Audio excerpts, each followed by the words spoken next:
Good morning all. Welcome to PM Lectures. Engineering Physics lecture seriesல இன்னைக்கு நம்ம பார்க்க போற topic torsional pendulum. Torsional pendulum பார்க்கறதுக்கு முன்னாடி டார்சனல் ஆசிலேஷனை பற்றி கிளியராக பார்த்துக்கலாம். டார்சனல் ஆசிலேஷன் இதில் வயரோட ஒரு எண்டை ரிஜிட்டாக டாப்பில் ஃபிக்ஸ் பண்ணியிருக்கிறேன். அதோட ஆப்போசிட் எண்டில் ஒரு டிஸ்க் அட்டாச் பண்ணுறேன். இந்த டிஸ்கில் டார்க் கொடுத்து ரொட்டேட் பண்ண போகிறேன். ஸோ இதோட ரொட்டேஷனில் எஃபெக்டை அப்சர்வ் பண்ணுறதுக்காக ஒரு ரெஃபரன்ஸ் லைன் ட்ரா பண்ணுறேன். இந்த லைன் டிஸ்கோட எட்ஜில் டச் பண்ணுற பாயிண்ட் இது. இப்போ இந்த டிஸ்கை ட்விஸ்டிங் கப்பிள் கொடுத்து ரொட்டேட் பண்ணுறேன். ஸோ டிஸ்க் இது மாதிரி ரொட்டேட் ஆகுமா, ஆங்கிள் ஆஃப் ரொட்டேஷனை தீட்டான்னு மார்க் பண்ணிக்கிறேன். இப்போ இந்த டிஸ்க் வயரோட பாட்டமில் அட்டாச் ஆகிருக்கு. இது வயரோட பாட்டம், ஜூம் பண்ணி காமிக்கிறேன். இப்போ இந்த இடத்துல இந்த பாட்டமில் டிஸ்க் அட்டாச் ஆகிருக்கு. அப்போ டிஸ்க் ரொட்டேட் ஆகும்போது என்ன ஆகும், இந்த பாட்டம்லேயும் ஒரு டார்க் ப்ரொடியூஸ் பண்ணுமா. இப்போ இந்த டாப் எண்டு ஃப்ரீயாக இருந்துச்சுன்னா ரொட்டேட் ஆகும். நம்ம டாப் எண்டை ரிஜிட்டாக ஃபிக்ஸ் பண்ணிட்டோம். அப்போ இது ஃப்ரீயாக ரொட்டேட் ஆக முடியாது. அதுக்கு பதிலாக என்ன ஆகும், ட்விஸ்ட் ஆகும்.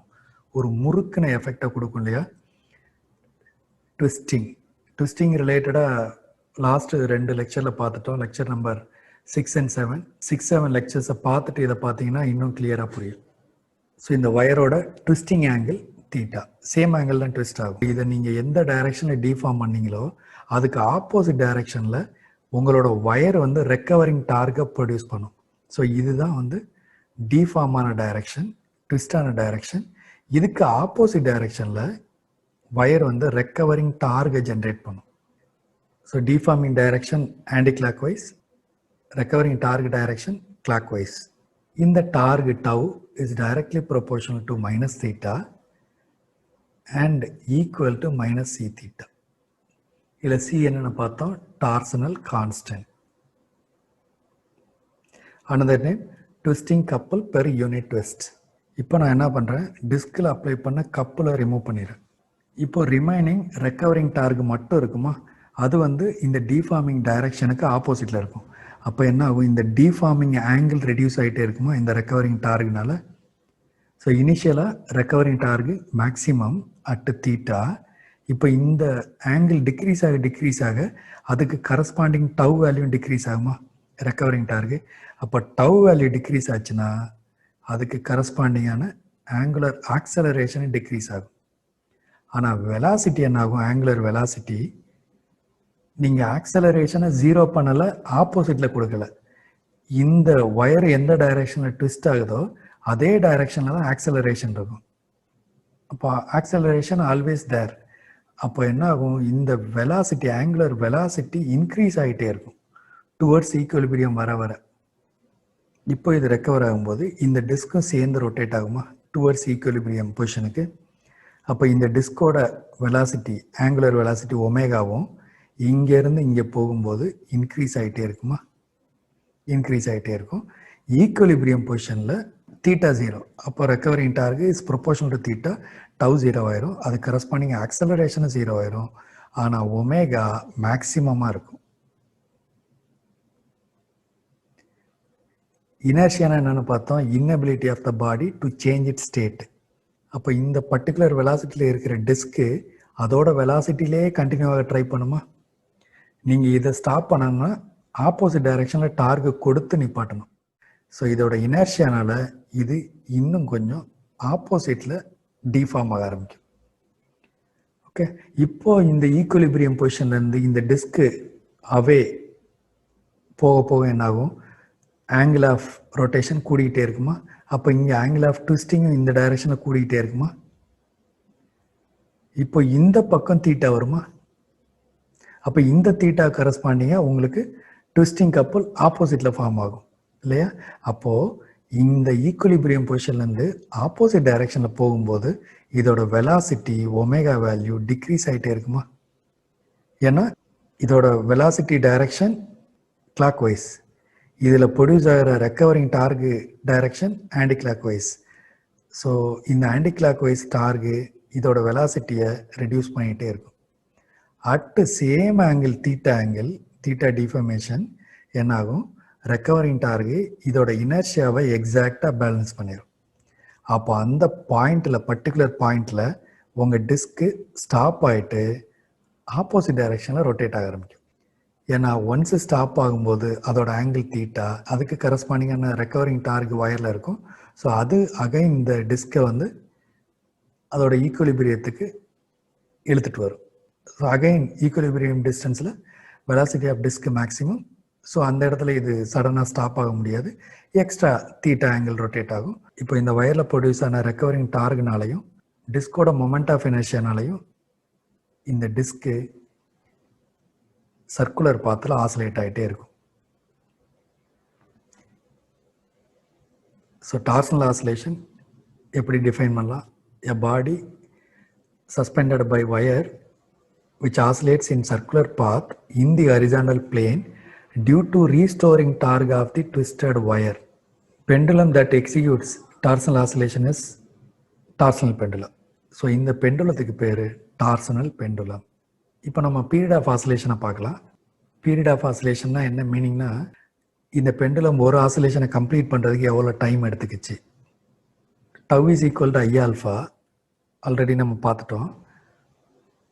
Alpha is equal to tau by I. Moment of inertia of disc I, இது அதிகமாக இருக்குன்னு வச்சுக்கோங்களேன். இந்த டிஸ்க்கு மொமெண்ட் ஆஃப் இனர்ஷியா அதிகம். அப்போ என்ன ஆகும்? இதுக்கு ஆங்குலர் ஆக்சலரேஷன் குறைவாக இருக்கும். ஆங்குலர் ஆக்சலரேஷன் குறைவாக இருந்தால் இதோட ஆவரேஜ் வெலாசிட்டியும் குறைவாக இருக்கும். ஆவரேஜ் வெலாசிட்டி குறைவாக இருக்குன்னா என்ன மீனிங்? இந்த டிஸ்க்கு ஸ்லோவாக ரொட்டேட் ஆகும். ஸோ ஸ்லோவாக ரொட்டேட் ஆச்சுன்னா ஒரு ஆசிலேஷனை கம்ப்ளீட் பண்ணுறதுக்கு நிறைய டைம் எடுத்துக்கும். ஸோ டிஸ்கோட மொமெண்ட் ஆஃப் இனர்ஷியா அதிகமாக இருந்தால் பீரியட் ஆஃப் ஆசிலேஷன் அதிகமாக இருக்கும். நெக்ஸ்ட்டு இந்த வயரை டிபெண்ட் பண்ணி பீரியட் ஆஃப் ஆசிலேஷன் எப்படி வேரி ஆகுதுன்னு பார்க்கலாம். Tau is equal to C theta.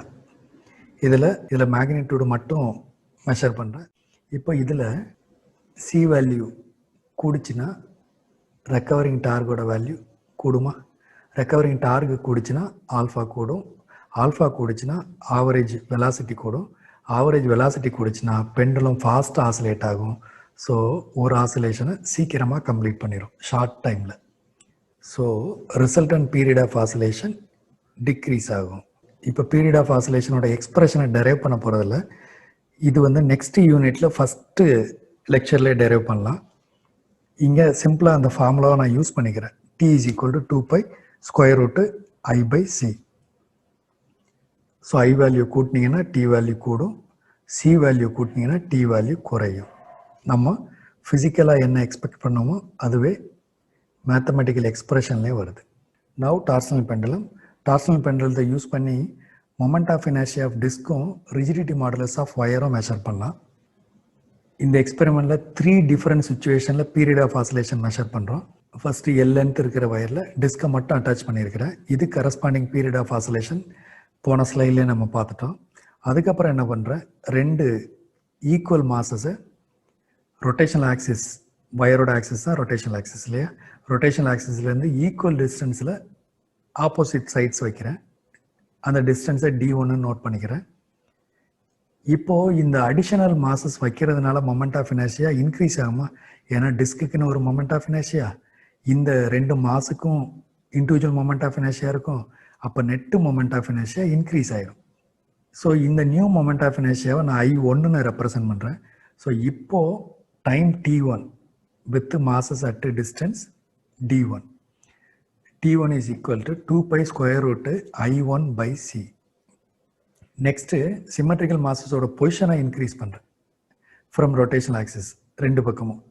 So D1லேருந்து D2க்கு increase பண்ணுறேன் இந்த டயக்ராமில் காமிச்ச மாதிரி. இப்போ இதோட பீரியட் ஆஃப் ஆசிலேஷனை நான் T2ன்னு எடுத்துக்கிறேன். So it is not T1, T2.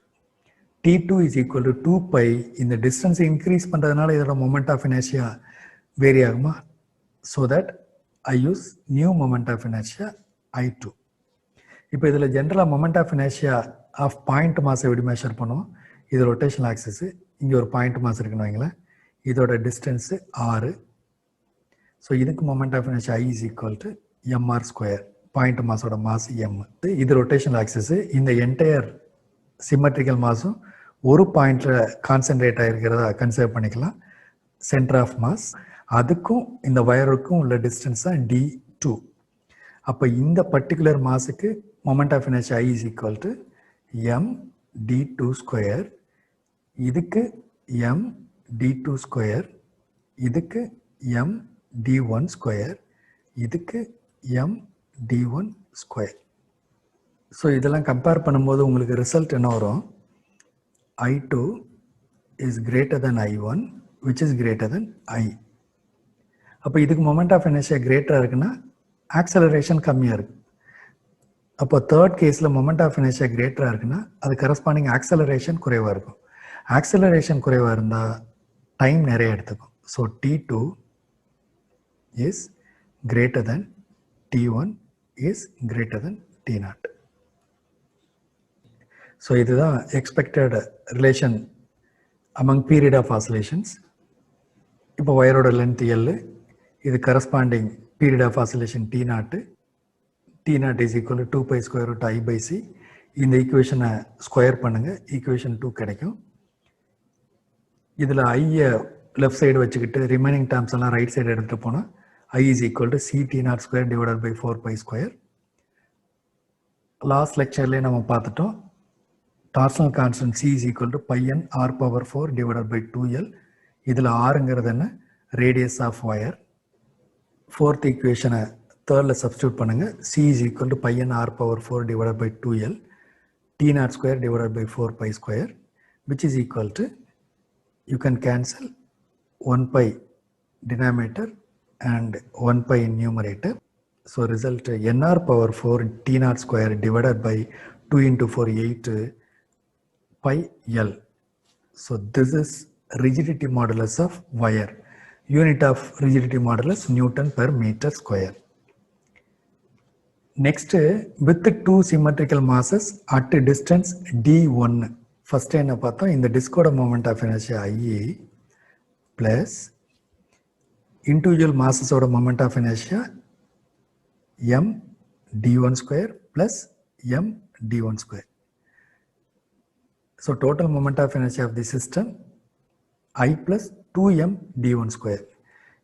இந்த method of calculation parallel axis theorem சொல்லுவாங்க. So T1 is equal to 2 pi a square root I1 பதிலாக I plus 2m d1 square போடுங்க divided by C. இதை square பண்ணால் இந்த equation கிடைக்குமா? Next T2 measure பண்ணலாம். T2 is equal to 2 pi square root I2 by C. இதில் I2 is equal to moment of inertia of disk, that's I, moment of inertia of this mass m d2 square plus moment of inertia of this mass plus m d2 square. So I2 is equal to I plus 2m d2 square. So T2 is equal to 2 pi square root 9th equation I2 க்கு பதிலா 10th equation போடலாமா? I plus 2m d2 square divided by C. 11th equation square பண்ணால் 12th கிடைக்குமா? Already நம்ம 8th equation என்ன பார்த்தோம்? T1 square is equal to 4 pi square divided by C I plus 2m d1 square. இல்லையா? இதில் நான் என்ன பண்ண போகிறேன்? 12 minus 8 எடுக்க போகிறேன். So 12th equation left side T2 square, 8th equation left side T1 square, right side 4 pi square by C common எடுத்துடலாம். 4 pi square by C common எடுத்துடலாம். remaining என்ன இருக்கு? I plus 2m d2 square. இதில் minus இருக்கு இல்லையா? மைனஸை multiply பண்ணிடலாமா? So minus by minus I minus 2m d1 square plus I minus I cancel ஆயிரும். அகைன் நீங்கள் 2m காமனாக வெளில எடுத்துடலாம். So final result 4 pi square by C into 2m into d2 square minus d1 square. இதை 13th equation note பண்ணிக்கலாம். இப்போ T0 square already நம்ம observe பண்ணிட்டோம். Equation number 2 T2 square minus T1 square இதான் லாஸ்ட்டாக நம்ம அப்சர்வ் பண்ண ஈக்குவேஷன். இப்போ நான் என்ன பண்ணுறேன்? 2 divided by 13 எடுக்கிறேன். So 2 left side of left side of second equation T0 square, left side of 13th equation T2 square minus T1 square, right side this one divided by right side of 13th equation. So இது ரெண்டே நீங்கள் divide பண்ணும்போது 4 by ஸ்கொயரை cancel பண்ணிடலாம், ரெண்டு பக்கமும் சியை cancel பண்ணிடலாம். So remaining I second equation numerator I, denominator 13th equation divided by 2m d2 square minus d1 square. Rearrange this equation, keep I one side, move remaining terms other side, 2m d2 square minus d1 square into t0 square divided by t2 square minus t1 square. இதில் I என்ன general equation mr square, mass corresponding unit kilogram, r corresponding unit meter square. So unit of I is kilogram meter square. Already நம்ம rigidity modulus என்ன பார்த்தோம், 8 by I L divided by T0 square R power 4. இப்போ இந்த I வேல்யூவை equation 14லேருந்து substitute பண்ணுங்க, equation number 15 கிடைக்கும். So both 14 and 15 are required data. Moment of inertia of disk I, rigidity modulus of wire N can be measured from equations 14 and 15 respectively. இப்போ experimental பார்ட்டில் நம்ம என்னென்னலாம் measure பண்ண போகிறோம்னு பார்க்கலாம். லென்த் ஆஃப் பெண்டலம் மெஷர் பண்ணிடலாம் with metre scale. So length of pendulum L value measure பண்ணிடலாம்.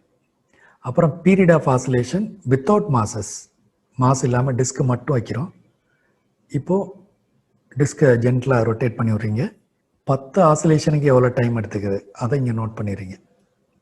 இதை 10ஆல் டிவைட் பண்ணால் ஒரு ஆசிலேஷனுக்கு எவ்வளோ டைம் கிடைக்கும்.